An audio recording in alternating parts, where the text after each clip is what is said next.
La Inquisición se instauró en España en 1242 y no fue abolida formalmente hasta 1834. Su actuación más intensa se registra entre 1478 y 1700, durante el gobierno de los reyes católicos y los Austria. En cuanto al número de ajusticiados, los estudios realizados por Henninghens y Contreras sobre las 44.674 causas abiertas entre los años 1540 y 1700 concluyeron que fueron quemadas en la hoguera 1.346 personas, algo menos de 9 personas al año en todo el imperio. Esta aseveración es merecedora de un matiz para poder aclararnos. Si es cierto que la Inquisición estuvo presente en España desde el siglo XIII, no es menos cierto que estuvo presente en Aragón, en Portugal y en Navarra, pero no en el resto de España, donde apareció en 1478. Este trabajo tiene por objeto estudiar el origen, el desarrollo y aspectos y verosimilitud de la leyenda que ha anulado a España durante siglos y demostrar que dentro de los términos de la justicia es imposible adjudicar a España ni por asomo no ya el monopolio del genocidio, como la incultura generalizada tiene asumido, sino tan siquiera la lejana connivencia con el mismo. Aunque el estudio de los argumentos que vamos a ir desarrollando ha hecho que la posición inicial del estudioso haya variado, debemos reconocer que no hay establecimiento alguno de cualquier naturaleza que sea que carezca de abusos. Pero también debemos reconocer que quien tal aserto escribió, reconociendo de antemano los posibles errores, lo hizo en un momento de decrepitud nacional que no ha decaído desde ese momento. Un momento que, como el actual, pretende estar en la cumbre de la verdad bajo el dominio del desconocimiento generalizado, única verdad que tiene valor universal. Es conveniente para la salud cultural individual y necesario para la salud cultural colectiva dar luz a la historia y volver la leyenda al lugar de donde nunca debió salir. No creemos, como creía el historiador inglés Froude, que las leyendas tienen que seguir siendo leyendas y que demostrar la justicia de un monarca tenido por tirano equivale a defender la tiranía. Y en el caso que nos ocupa, con una historia como la de España, que solo puede ser escrita en mayúsculas, resulta inverosímil que por la desidia de nuestro propio pueblo para desenmascarar la mentira y la leyenda, sea cierta la afirmación del inglés y por las mentes haraganas se tilde de tirano a quien quiere liberarse de la tiranía y hacer que brille la verdad. Saavedra Fajardo exclamaba con razón: «¡Qué libelos infamatorios, qué manifiestos falsos, qué fingidos parnasos, qué pasquines maliciosos no se han esparcido contra la monarquía de España!». Pero no están escritos contra la monarquía de España, sino contra la monarquía hispánica, extinta desde hace siglos, y por supuesto contra España. La monarquía hispánica se significó como defensora de la humanidad, poniendo como medio el cristianismo, al que se sometió de buen grado, convirtiéndose en la garantía universal de respeto a la fe cristiana y, consiguientemente, martillo de las herejías. En un mundo secularizado como el actual, es difícil explicar estos asuntos, si bien historiadores del propio sistema señalan aspectos como el que aquí pretendemos destacar. Así, Henry Kamen señala que la palabra herejía, como se observa en los escritores del siglo XIII, no se limitaba a las ideas, sino que en realidad cubría toda una cadena de implicaciones sociales. Desde el siglo XIII hasta el siglo XX, las inquisiciones se ocupaban no tan solo de las divergencias en las creencias, sino también del significado social y repercusión de esas creencias. Y es que la Inquisición, la española y las otras Inquisiciones, están encargadas de salvaguardar el sistema social que representan, el mismo sistema que finalmente marcará no solo la idoneidad de cada Inquisición, sino la humanidad o inhumanidad de la misma. A lo largo de la Edad Media, la herejía constituye a la vez pecado individual, delito eclesiástico y crimen político-social. Se proclama desde entonces el concepto de hereje como subversivo radical de la sociedad. No hay separación de lo religioso y lo secular. La salvación es individual, pero como no la hay fuera de la Iglesia, y como además no hay otra sociedad legítima que la cristiana, la herejía corrompe al individuo, a la Iglesia y a la sociedad. Y además encierra el peligro de acarrear la ira de Dios sobre justos y pecadores, sobre el Estado mismo. Delenda est heresis. Hay que destruir la herejía. Así, hoy, en un mundo alejado de la idea religiosa, en un sistema sociopolítico que tiene su propio Dios y sus propias creencias, existe una Inquisición que no se denomina como tal, porque para hacerlo se necesita partir de unos principios que exigen sinceridad a la hora de exponer los hechos, pero que evidentemente ejerce su función inquisitorial salvaguardando el sistema. Tiene sus dogmas, que no pueden ser negados, y tiene sus medios coercitivos, principalmente de orden excluyente, que impiden expresar las ideas con libertad.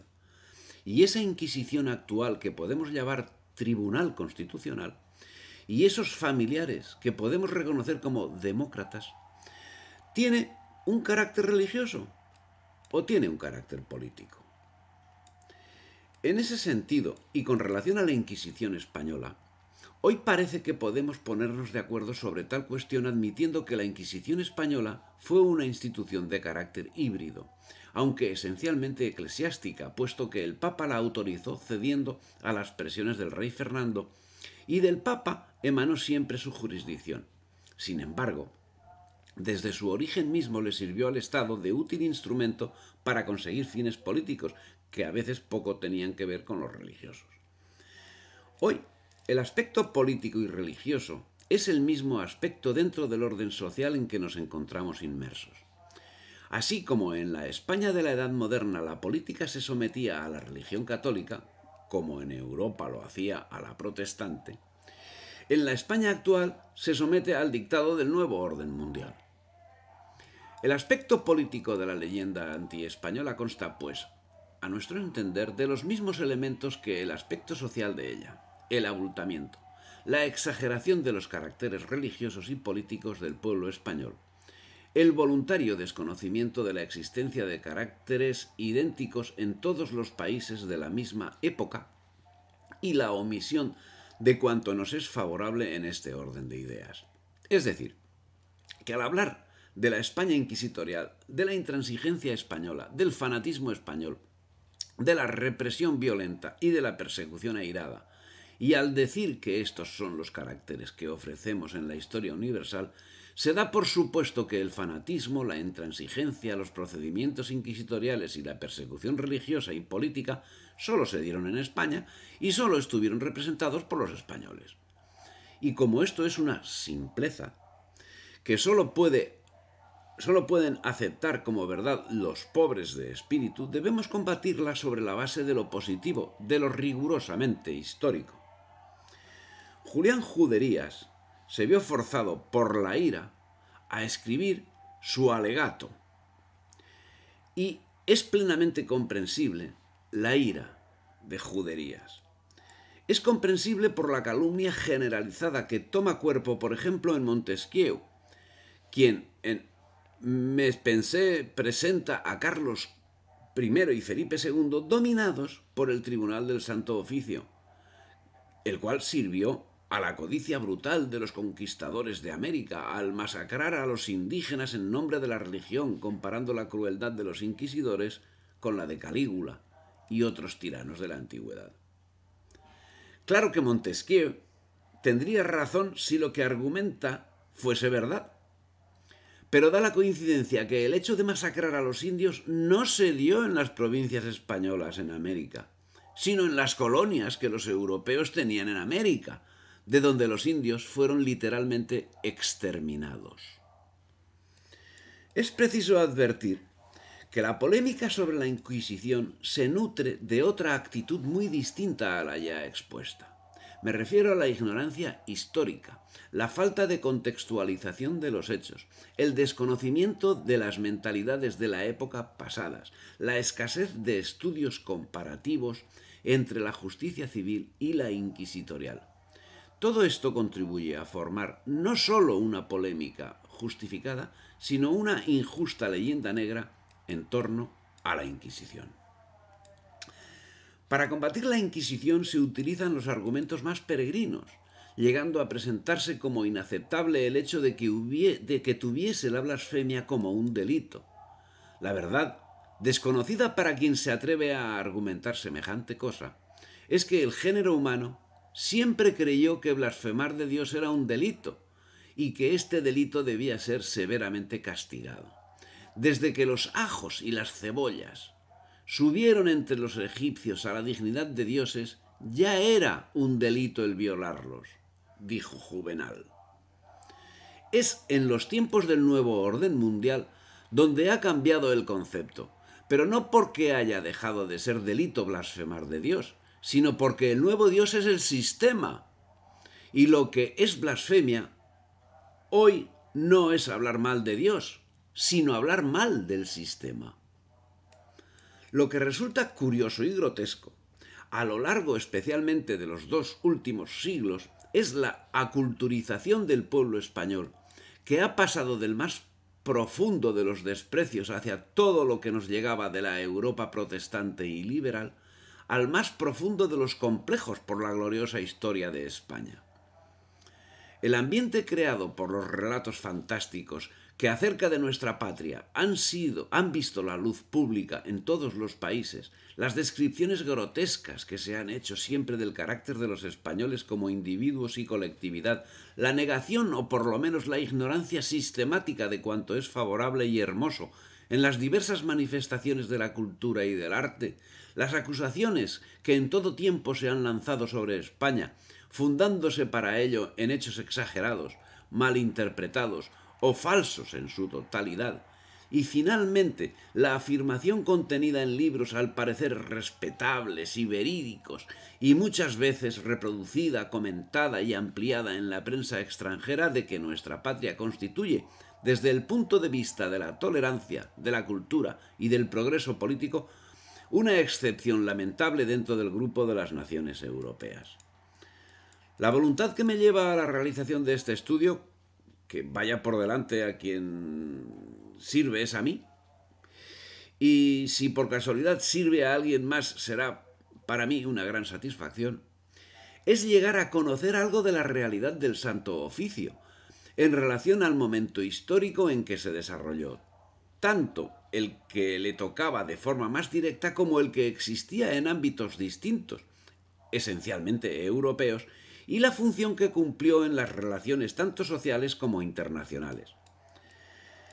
El desarrollo del asunto que me ha llevado a bucear también en las instituciones europeas contemporáneas del Santo Oficio y en las relaciones internacionales de los países europeos en los que se desarrolló su actividad, para finalizar con la actuación de otras entidades y otros países en el ámbito social y en el ámbito internacional de los mismos, en lo tocante a la represión, a la violación de derechos y al genocidio, aspectos de los que, por otra parte, justamente esos países han acusado a España. Las conclusiones como español son altamente satisfactorias. Dice el filósofo que España es larga en hazañas y parca en relatallas. Pero a la desconsideración de lo propio le sigue la exaltación de lo ajeno. Y eso es inadmisible. Todas las personas y todas las instituciones son hijas de su tiempo. La Inquisición surgió en un tiempo en el que la aplicación de la justicia era sencillamente brutal, dependiente de señores que la ejercían a su voluntad sin control de institución alguna que marcase normas. Las ordalías eran de uso común y las represalias sobre cualquier tipo de vencido podían conllevar masacres épicas. Así nació la Inquisición en el Languedoc. Así surgió también en el Languedoc la imposición del San Benito. Una y otro significaron una garantía antes inexistente, una garantía que evitaba masacres, pues se remitía a los tribunales a quien de otra forma sería inevitablemente muerto por el atacante. Precisamente el San Benito, que con el tiempo acabaría siendo instrumento de escarnio, no era sino una señal de que la persona que lo portaba había dejado de ser reo de la ira de los soldados que luchaban contra los albigenses. La Inquisición significó un freno espectacular a la barbarie existente, un control a la brutalidad, una imposición del derecho, de la norma. Demostrar la relativa moderación de procesal y penal del Santo Oficio, o el exiguo número de relajados en persona y efigie desde antes ya de mediados del siglo XVI hasta su abolición, o la benevolencia de que, a diferencia de todos los demás países tan cultos de Europa y la América sajona hizo gala con la brujería, obliga por supuesto a cambiar radicalmente las ideas que común y popularmente se tienen sobre la Inquisición, pero no autoriza a eximirla de culpa, tampoco llegamos ahí. Durante 350 años de Inquisición española, las peores cifras presentadas por historiadores manifiestamente contrarios a la institución señalan que fueron quemados en la hoguera 1.600 reos, una media de 4 reos por año. ¿Qué pasaba en esos mismos momentos en la Europa que no se hallaba bajo la influencia de la Inquisición? Esa es la referencia en el espacio. ¿Y la referencia en el tiempo? Eso lo analizaremos en capítulos pormenorizados. Solo un caso concreto. En España, hoy, se está asesinando a 100.000 niños nonatos por año. Habrá quien diga que no es lo mismo. Y yo afirmo que no es lo mismo. La inocencia o la culpabilidad de los reos de la Inquisición será discutida. Dudo mucho que la inocencia de las víctimas del aborto sea discutida por alguien. La relación es avasalladora. 4 por 100.000 por año. ¿Qué diríamos si apareciese una institución que consiguiese reducir el número de crímenes del aborto a 4 por año? No por eso dejaría de ser un crimen, pero a nadie se le ocurriría ver en esa institución el paradigma del aborto. Otra cosa sería que de aborto cero se pasase a 4 abortos por año. Otra cosa hubiese sido que las víctimas por violencia de los señores de la tierra en la Edad Media hubiese sido 0. Entonces, con 4 víctimas anuales, la Inquisición hubiese sido una institución criminal indiscutible. Pero resultando la evolución del crecimiento habido, parece que no puede ser esa la conclusión. Pongamos ejemplos de otros ámbitos. El río Escabas es una realidad de la naturaleza que, sin lugar a dudas, además de ser placentero estar en sus inmediaciones, vierte aguas continuamente. Ese hecho permite que sea reconocido como río. Como el Escabas, existen en la geografía española miles de ríos. Es afluente del Guadiela, que vierte sus aguas en el río Tajo, uno de los ríos más importantes de España. Esa realidad, no obstante, es accesible al conocimiento de un ruso, inglés, canadiense o chino, solo cuando circunstancialmente visita España, siempre que tenga la suerte de que esa visita lo lleve a la serranía de Cuenca y la casualidad o la relación con alguien que conozca de la comarca lo lleve al lugar. Difícilmente tendrá acceso a ese conocimiento ni aun siendo miembro de una facultad de geografía e historia de su ciudad. Tan es así que ni tan siquiera los estudiantes de geografía española tienen acceso a ese conocimiento, dada la mínima importancia geográfica del maravilloso curso del río Escabas, que tiene una cuenca de 706 kilómetros cuadrados. Lógicamente, no solo las facultades de geografía de Berlín, Estocolmo, Moscú o Pekín, sino también las facultades de geografía española estudian antes el Mekong, con una cuenca de 810.000 kilómetros cuadrados, el Nilo, con una cuenca de 3 millones de kilómetros cuadrados, el Amazonas, con una cuenca de 6,2 millones de kilómetros cuadrados, o el Mississippi, con una cuenca de 3,2 millones de kilómetros cuadrados. Y eso parece cuando menos lógico, siendo que además la cultura popular llega a tener noticia de la existencia de esos grandes ríos, mientras el Escabas escapa al conocimiento no solo de la población general, sino de la inmensa mayoría de los especialistas en geografía. ¿Carece el Escabas de importancia? En absoluto. Es de vital importancia para el ecosistema de la zona y conforma además un entorno espectacular, pero limita su importancia a un entorno que no puede pretender compararse a ninguno de los grandes ríos del mundo, sino acotando alguna parte menor de estos en algún estudio concreto de la microzona. Siendo así, llama profundamente la atención que en esas mismas universidades, que tienen la obligación de profundizar en todos los aspectos, en otros aspectos de la vida y de la historia, no apliquen la misma vara de medir y, sin embargo, apliquen a hechos de la categoría del río Escabas esfuerzos y divulgación que estarían sumamente justificados para el Nilo o para el Amazonas, y que el hacerlo daría una idea radicalmente equivocada de la composición geográfica de España, lo cual en el mejor de los casos daría qué pensar de la formación cultural de las personas que hubiesen asumido esos conocimientos. La referencia a la geografía no anda distante de lo que vamos a tratar. No en vano, la geografía y la historia son dos aspectos del conocimiento que van íntimamente ligados. Lo que aquí vamos a tratar es la Inquisición, y más concretamente las víctimas de la Inquisición, para el caso del río Escabas. Las víctimas del protestantismo, para el caso el río Mekong. Las víctimas del Islam, para el caso el río Nilo. Y las víctimas del liberalismo y del marxismo, para el caso el Amazonas o el Mississippi. Veamos las referencias existentes en Internet a fecha de julio de 2013 sobre las cuestiones señaladas. En geografía, el Escabas sale 4.220 ocasiones y su equivalente en historia, la Inquisición, 269.000. El Amazonas sale 1.550.000 veces y la Inquisición protestante 25.500. El Mississippi, 34.300.000 citas y el genocidio bolchevique 23.600. El Nilo, 4.130.000 y el genocidio musulmán 92.500. Parece que no guarda mucha relación.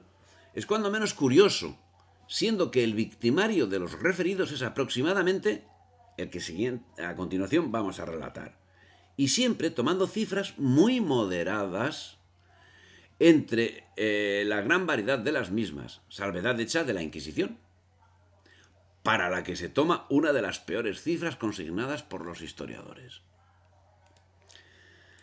Así, la Inquisición, en 350 años y en toda la hispanidad, el número de víctimas es de 1.600. El de la Inquisición protestante, durante Enrique IV en Inglaterra, 70.000. Durante Isabel I, 300 o 400 al año. La caza de brujas en Alemania, Francia e Inglaterra durante el siglo XVII y la mitad del siglo XVIII, 70.000. Los anabaptistas, el año 1525, 100.000. Los judíos en el año 116, 240.000. En cuanto al liberalismo, la Revolución Francesa entre 1792 y 1794, 40.000. En Nueva Inglaterra en 1675, 12.000. En la Comuna de París, 100.000. Los Boer en 1902, 26.000. En Australia, entre 1770 y 1911, 700.000. La población era de 700.000 en 1770 y de 31.000 en 1911. En 1948 en Pakistán, 300.000. En Filipinas entre 1899 y 1913, 1.000.000. En Namibia entre 1904 y 1907, 75.000. El bombardeo de Dresden y Hamburgo de 1945, 500.000. Los bombardeos de Hiroshima y Nagasaki, 700.000. Vietnam entre 1944 y 45, 700.000. Vietnam otra vez entre 1962 y 1975, 3,5 millones. Bueno, esos las cifras del liberalismo. Y en cuanto al Islam, en Turquía en 1915, entre 1915 y 1918, 750.000. En Bangladesh en 1971, 180.000. En Argelia en los años 90 del siglo pasado, 200.000. Y en cuanto al comunismo, el terror rojo en Madrid en el 36, 12.000. En Camboya, en 1975, 2 millones.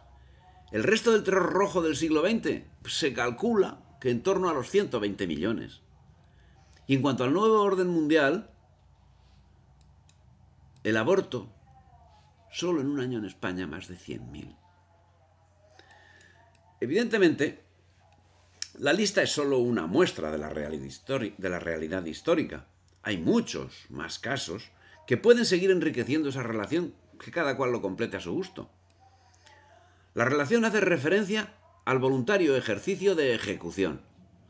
No quisiera hacer relación a algo a lo que me veo obligado por los siervos de los genocidas, a saber, las muertes producidas por las infecciones voluntarias de virus que se llevó por delante a tribus enteras en todos los continentes y ahora mismo se está sufriendo en todo el mundo. A este respecto, y al objeto de diferenciar el genocidio de este hecho involuntario, invito al curioso a que se ponga delante del mapa humano del mundo y observe qué razas existen hoy. Este ejercicio no le dará toda la luz necesaria para entender el problema, ¿cierto? Pero es seguro que le permitirá llegar a alguna conclusión que, si no definitiva, sí será clarificadora en extremo.